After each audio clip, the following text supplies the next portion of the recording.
Hello दोस्तों, इस video के अंदर हम सेक्शन 233 ऑफ कंपनीज एक्ट को समझेंगे।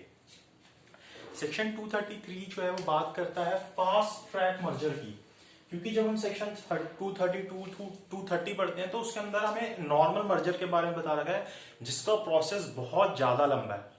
तो अगर एक छोटी सी कंपनी है उसको भी अगर मर्जर करना है तो अगर वो भी इतना लंबा प्रोसेस फॉलो करेगी तो उसको तो प्रॉब्लम होगी। तो इसलिए कुछ कंपनीज के लिए फास्ट ट्रैक मर्जर का प्रोसीजर लाया गया कंपनीज एक्ट 2013 के अंदर।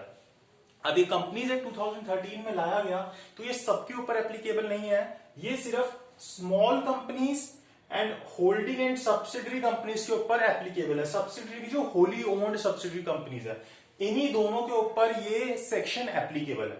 स्मॉल कंपनीज कौन सी होती है, हम कंपनीज एक्ट में पढ़ते हैं, जिसकी paid up capital 50 lakh rupees तक की होती है या टर्नओवर जो होती है 2 करोड़ रुपीज तक की होती है, उसी को हम क्या बोलते हैं, स्मॉल कंपनीज बोलते हैं। इन दोनों के ऊपर ये एप्लीकेबल है। ठीक है, अब हम आते हैं स्कीम के ऊपर, ये कैसे फास्ट ट्रैक मर्जर चलता है।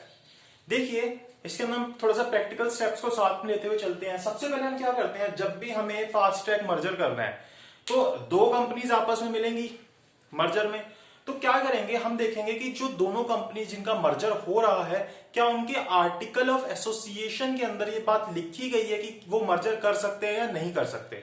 सबसे पहले हमें ये चेक करना है।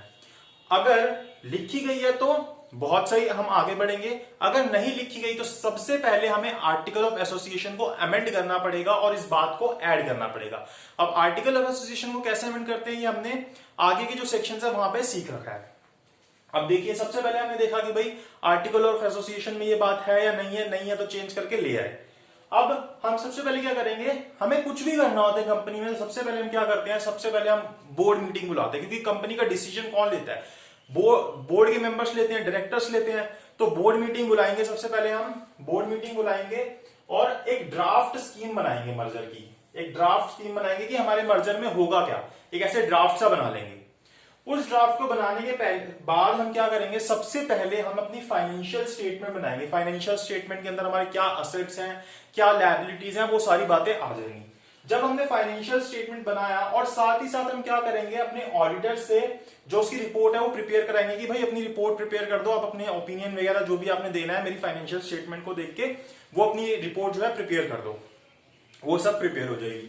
ठीक है, उसके बाद हम क्या करेंगे, अब हम दोबारा से अपनी बोर्ड मीटिंग बुलाएंगे और ये जो स्कीम हमने बनाई थी इसको अप्रूव कराएंगे, क्योंकि हमें अप्रूव कराना है तभी तो हम कोई काम कर सकते हैं। तो हमने इसको बुलाया और अपनी ये जो स्कीम बनाई थी इसको बोर्ड मीटिंग के अंदर अप्रूव करा लिया।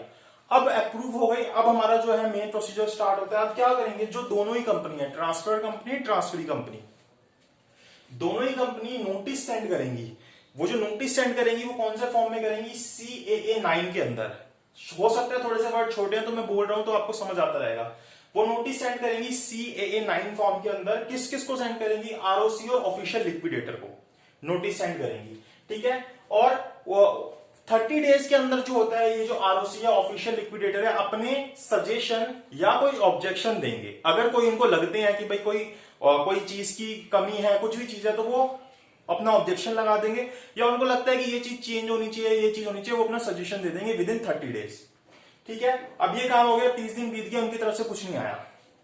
अब फिर से दोनों ही कंपनी क्या करेंगी, एक डिक्लेरेशन ऑफ सॉल्वेंसी फाइल करेंगी ROC के पास।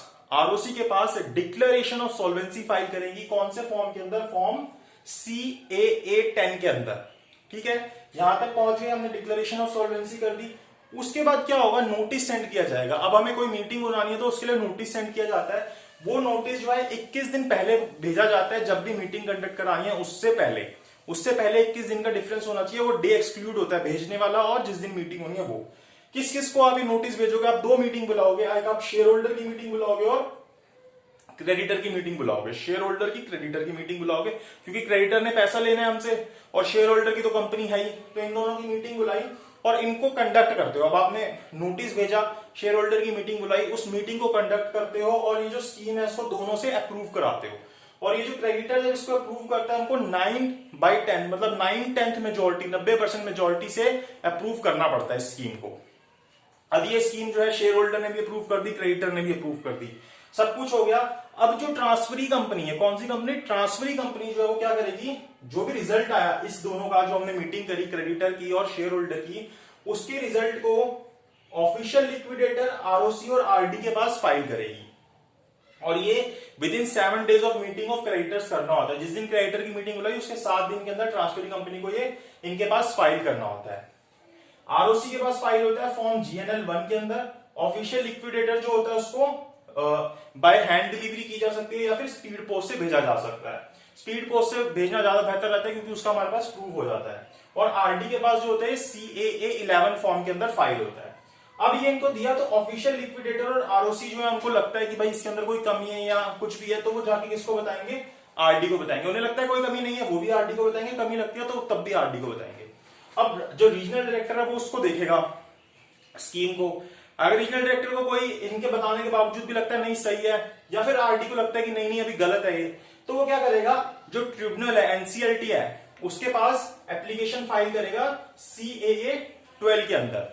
CAA 12 के अंदर एप्लीकेशन फाइल करेगा और उसको बोलेगा कि भाई मुझे इसके अंदर दिक्कत लग रही है, इसका जो प्रोसेस है फास्ट ट्रैक मर्जर से चल रहा था, इसको फास्ट ट्रैक मर्जर से मत करो, आप इसको देखो एक बारी, अगर आपको ठीक लगता है तो इसका जो प्रोसेस है मर्जर का वो सेक्शन 232 के हिसाब से ही चलाओ, क्योंकि इसके अंदर मुझे ये चीजें लग रही है। अब वो एप्लीकेशन करी और वो तब करती है जब उसको ऐसा लग रहा होता है कि ये जो स्कीम है जो बनाई गई है पब्लिक इंटरेस्ट के अगेंस्ट है। क्योंकि फास्ट ट्रैक मर्जर किस लिए किया जा रहा है, क्योंकि स्मॉल कंपनीज में या फिर जो होल्डिंग या सब्सिडरी कंपनीज है उनके अंदर इतना पब्लिक इंटरेस्ट नहीं होता, इसलिए तो फास्ट ट्रैक मर्जर मर्जर जो सिंपल मर्जर होता है उसका प्रोसेस इतना लंबा बनाया गया।